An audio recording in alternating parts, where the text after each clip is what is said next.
Hello folks, Alex here. This is Alex Unabridged, and today it's time for another edition of Recent Acquisitions.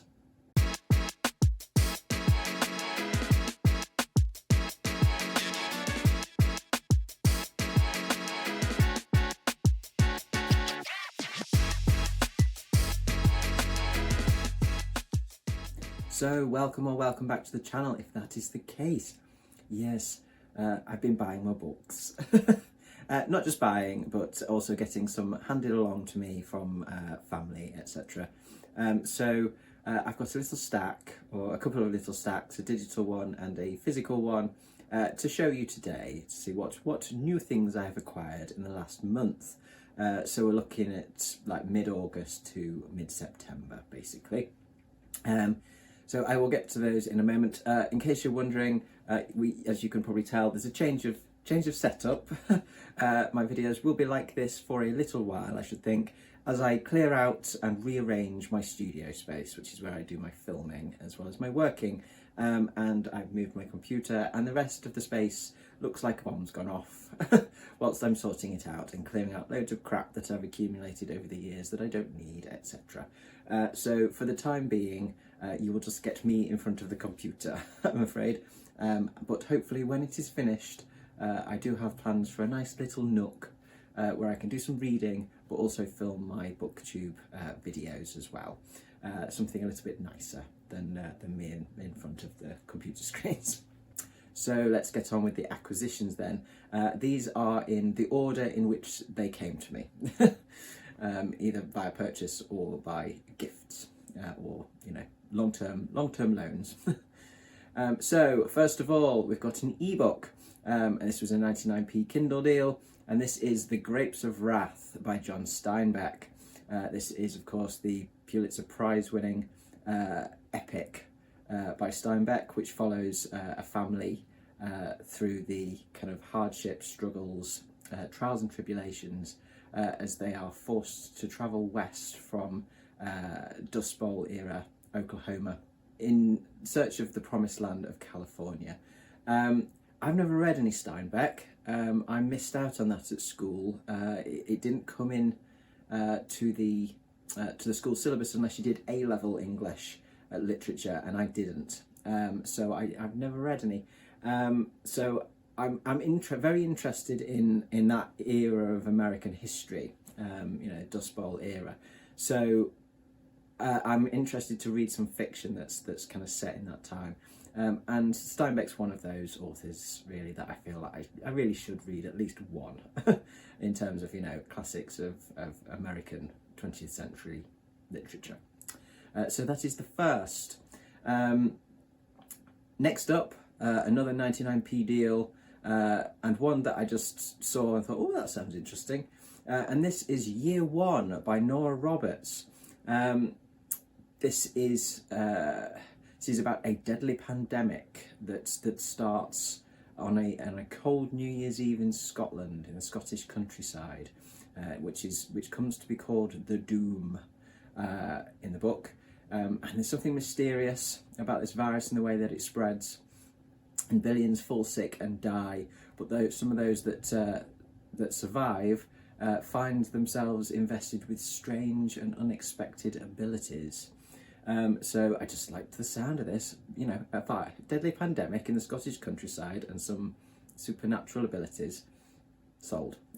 I have heard, good things about Nora Roberts' writing. I've not really come across what it was about before, or any of what it was about before, and just happened to see this on a daily deal and thought, why not, Next up is one that I've got Nick from another booktube channel to blame for this purchase, and that is From Below by Darcy Coates.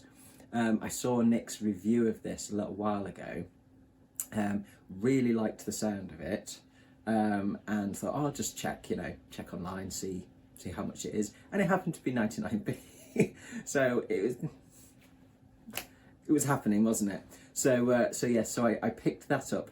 And this is, I think, kind of a mysterious deep sea horror. I will read you the blurb. Years ago, the SS Arcadia vanished without a trace during a routine voyage. Though a strange garbled emergency message was broadcast, neither the ship nor any of its crew could be found. 60 years later, its wreck has finally been discovered more than 300 miles from its intended course, a silent graveyard deep beneath the ocean's surface, eagerly waiting for the first sign of life. Cove and her dive team have been granted permission to explore the Arcadia's rusting hull. Their purpose is straightforward: examine the wreck, film everything, and if possible uncover how and why the supposedly unsinkable ship vanished. But the Arcadia has not yet had its fill of death, and something dark and hungry watches from below. With limited oxygen and the ship slowly closing in around them, Cove and her team will have to fight their way free of the unspeakable horror now desperate to claim them. Yes, I think Nick and I have very similar takes on deep sea. To quote him, I do not fuck with the ocean, which I can 100% get behind. So I'm guessing that if Nick liked this and found this scary, probably I will too. So I'm looking forward to getting to that one, hopefully quite soon. Then, sticking with the sea, not quite the deep sea, but certainly the sea and some scary things in it, I picked up Jaws 2. Jaws 2. This is one that I shared on with my sister, because I read Jaws back in July, I think. I thought, oh yeah, I'll see what the novelizations of the other films of the films are like. And this one is by Hank Searles, I think. This one I'm a little bit miffed at because I ordered this online. I couldn't find just a standard novelization copy anywhere. Just the novelization, and I ordered this because it said it was a compendium, but it didn't say what sort of compendium it was, as in it didn't tell me that it was an abridgment, and I'm pretty sure this is an abridgment. This is a Reader's Digest sort of compendium of stuff. Reader's Digest condensed books. And it does say on the front page of Jaws, not really a fan of that picture. It does say a condensation of a completely new novel, so I'm pretty sure it's an abridgment.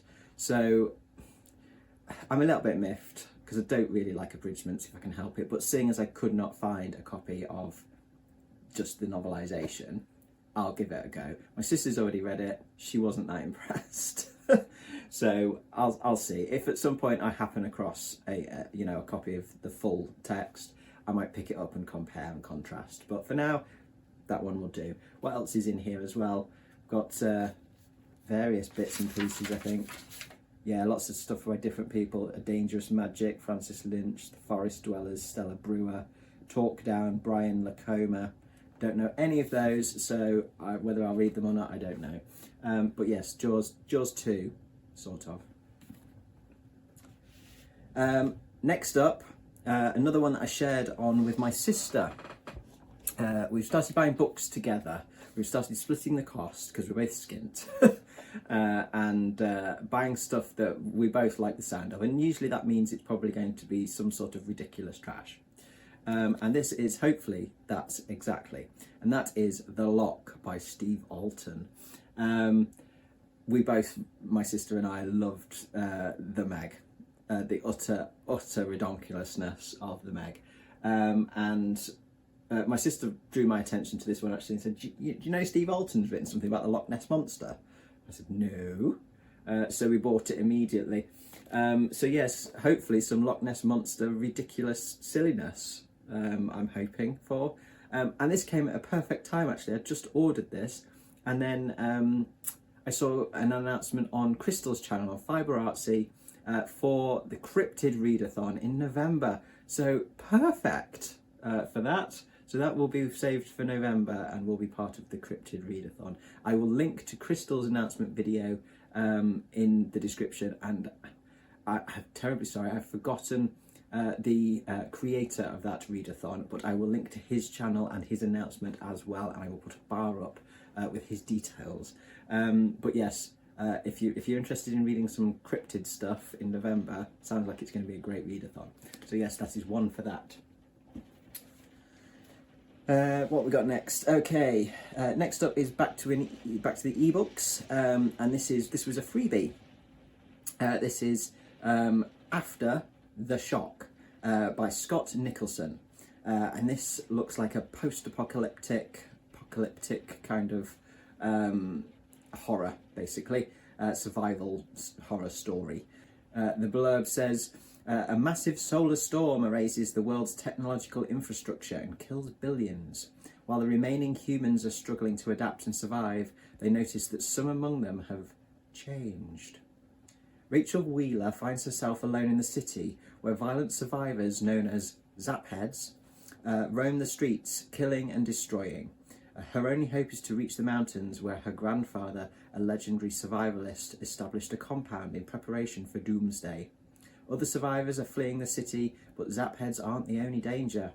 Rogue bands of military soldiers want to impose their own order on the crumbling ruins of civilization. When Rachel discovers a 10-year-old boy, she vows to care for him even at the risk of her own life. And the Zapheads are evolving, developing communal skills even as they lay waste to the society they will eventually replace. So yes, I don't know what this will be like at all. It gets some decent kind of little quotes in the blurb from well-known authors. I think Blake Crouch was one of them, and Bentley Little I think was another. So we'll see. It was a freebie that I saw pop up on BookBub. So I might save it for a trashy event. It sounds like it could be quite trashy.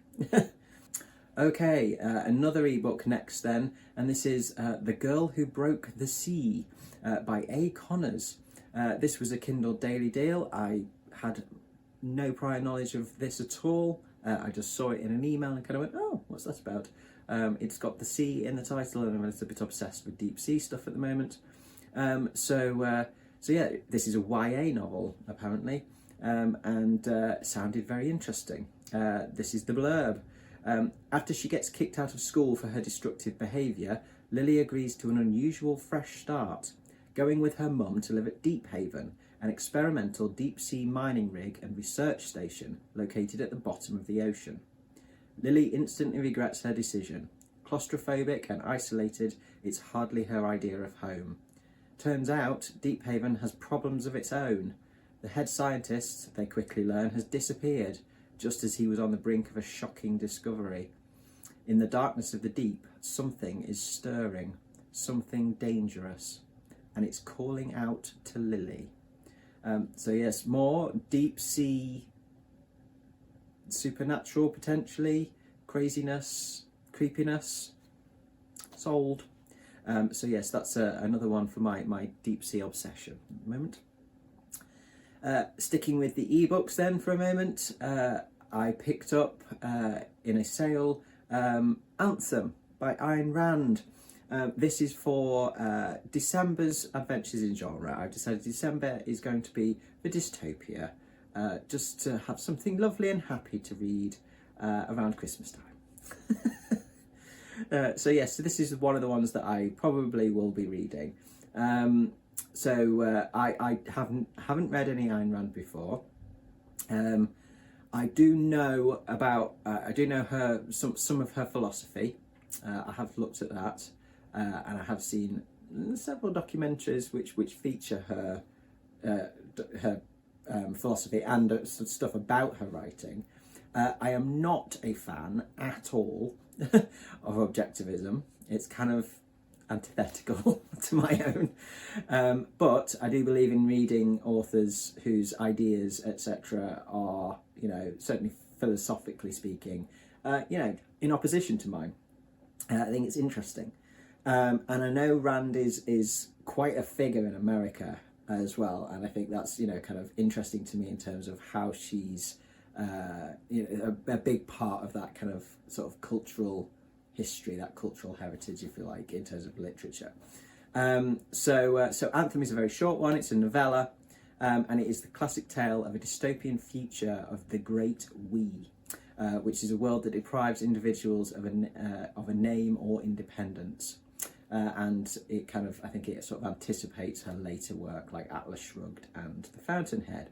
Okay then, back into the physical stack, and one that is a long-term loan from my sister, and that is The Lost World by Michael Crichton, so the second Jurassic Park book. I read Jurassic Park, I think back end of last year, just before I started the channel, the BookTube channel, and really liked it, really enjoyed it, and my sister said, oh, I've got the second one, and then she finally got around to like lending it to me. Not that I've been, you know, pestering her for it. I've had plenty of other things to read. But yes, I do want to read some more Michael Crichton. And as I say, I really enjoyed the first one. My sister didn't like it quite as much as the first one. She loved the first one, but she said this one isn't a patch on it. But it's still very enjoyable in her opinion. So I will give it a go. Okay, another one for the dystopic fiction for December, which is a long-term loan from my mum, and that is The Handmaid's Tale by Margaret Atwood, a classic of dystopian fiction. I haven't seen the TV series. I watched the first two and stopped because it was too much. It was too much for me in visual form, and I have to, that kind of thing I have to be in the right mood for. And when it was on, because it was week to week, I never was. It's one of those where, yeah, it was very good what I saw of it, and that was why I kind of had to stop, because it was just too much. It left me a little too depressed afterwards. So I decided to stop. It wasn't good for me. It's probably just the time that I was watching it, the time of the year, in a bit of a slump myself mentally. But yeah, I never went back to it. But I did always say I would like to read this. I'd like to read the source material. And so I picked this up. So I'm kind of looking forward to / slightly apprehensive about this one. But I think it's an important one to read. And certainly if we're talking, you know, modern dystopic fiction, I think it's, you know, it's got to be done, hasn't it? So yeah, Handmaid's Tale. Okay then, next up, I've got a twofer. I'll do these two together. Got some Dickens. Tale of Two Cities and Hard Times. Two lovely little editions actually, published by the New American Library from the early 60s. It was 50 cents at the time, and I really liked the covers of these when I saw them on the shelves, and that's kind of why they sort of drew my attention, because if you've watched this channel a little bit, you'll probably know that I'm not a Dickens fan, or I certainly wouldn't call myself a Dickens fan. I read Great Expectations when I was at school, and I hated it with a passion. I think it is, to date, my most hated book. Certainly my most hated reading experience. I read A Christmas Carol when I was probably in my early 20s, which was okay. It was okay. I prefer the Muppets version. And I've tried a couple of other bits and pieces, but never got into it. I tried Oliver Twist at one point. No. And so yeah, I kind of just, that was in my like probably early to mid 20s. And I just kind of went, no, don't like Dickens, you know, left it, left his stuff. But I am pals with the wonderful Mr. Troy Traddop, who's a booktuber and very well read man, and a very big fan of Dickens. He's a bit of a Dickens fanboy, and we've been having some banter over his love of Dickens and my hatred of what I've read, most of what I've read of Dickens in the past, my dislike of Dickens, and so when I saw these, I thought, do you know what, it's probably time that I give Dickens another chance. I'm, you know, middle-aged now, maybe I will appreciate it more. I'm also a better reader, if you like, and so I said, well, I'll let Troy pick. So I put it to him, and he has picked A Tale of Two Cities for me to read first. So I'll be reading that in December as well, because certainly here in the UK, Christmas is a time when you cannot bloody escape Dickens. It always seems to be a load of Dickens stuff on the TV. There's adaptations, there's, you know, radio plays, there's various different things. It all gets very Dickensian, as you might expect. Yeah, I have to suffer that anyway, so I might as well actually read some Dickens in December instead. So I will be reading The Tale of Two Cities in December in honour of Troy. And we'll see whether I change my mind on it. And if I do, I will then read Hard Times. Or whether I still hate Dickens at the end of it. We'll find out. But it's about time I try some more Dickens. So there we go, 2 Dickens. And then finally, something else that I picked up on a long-term loan from my mum, and another classic, which is Vanity Fair by William Thackeray. I wanted to read this for a while, actually, and I think I might get on with it a bit better than some of the other classics, like Dickens, because it's satire, essentially. There's the humour to it. My sister has read this and really liked it, recommends it, and she can generally tell when I'm going to like something or not. She's usually good at recommending stuff that she knows I'll like, even if I don't think I'd necessarily like it. So yeah, and the good thing about this and the Dickens as well, both the Dickens books, there are Audible Plus catalogue audiobooks of all of those, read by really good people that I have access to already as part of my membership. So if I struggle with reading it and reading the prose because of the change in language, because of the difference in language, of pre-20th century stuff I sometimes struggle with, then I can pop on an audiobook as well and read along. And I think that in the past has helped me with some classics, helped me understand and kind of access some classics. So we'll give it a go, but I do really fancy the sound of Vanity Fair. I think this one will go on the list for potentially a project next year when I read some chonkers, because it's quite long and it's quite small text. It's like 800 pages. Yeah, pretty much near enough 800 pages. Yeah.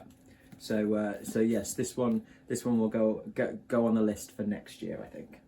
So those are the acquisitions from the last month. Plenty to be cracking on with there, plenty to go on the shelves for future reading, and some stuff that I will definitely be getting to in the next couple of months.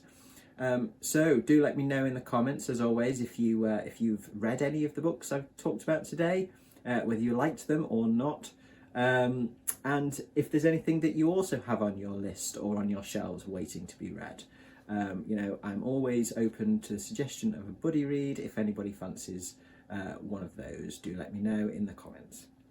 So thank you very much for watching today, folks. If you enjoyed this video, please do consider giving me a like and subscribing for more content coming very soon.